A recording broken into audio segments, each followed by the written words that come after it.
Welcome everyone. Today's debate focuses on an issue that concerns all of us: how governments around the world should help protect endangered species. The three main proposals are education, protected zones, and legislation.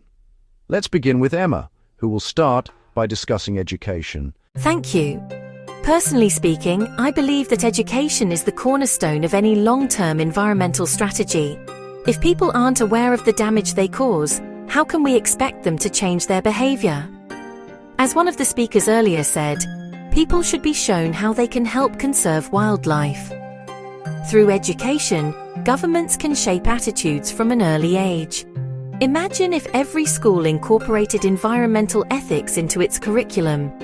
We'd be raising a generation that instinctively values biodiversity rather than exploiting it.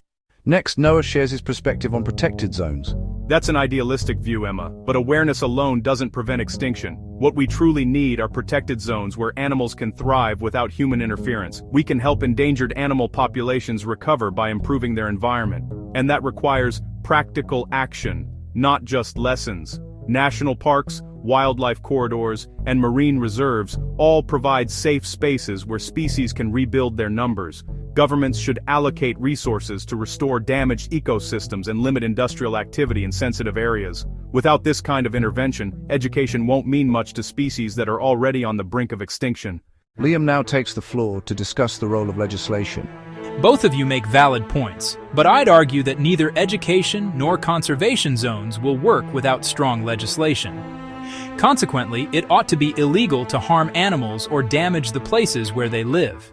The problem isn't a lack of knowledge, it's a lack of accountability.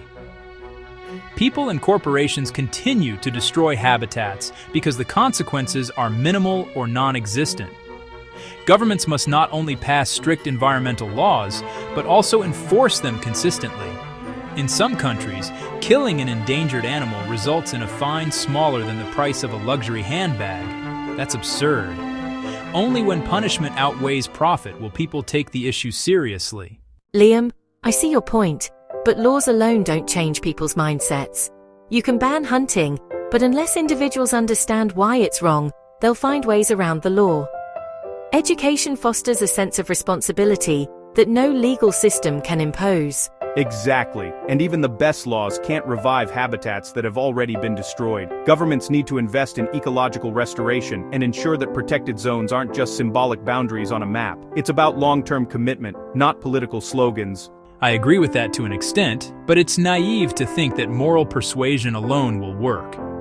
Education and conservation only flourish under a legal framework that guarantees compliance. Without legislation, we're relying on goodwill. And goodwill doesn't save species. Thank you all. To summarize, Emma emphasizes education as the root of behavioral change. Noah argues for protected zones to ensure physical safety for species. And Liam insists that legislation provides the essential backbone for enforcement. It seems that an effective government policy should combine the three approaches: education to inform, protected zones to safeguard, and legislation to guarantee action. Protecting endangered species isn't just about saving animals. It's about preserving the balance of life on Earth for generations to come.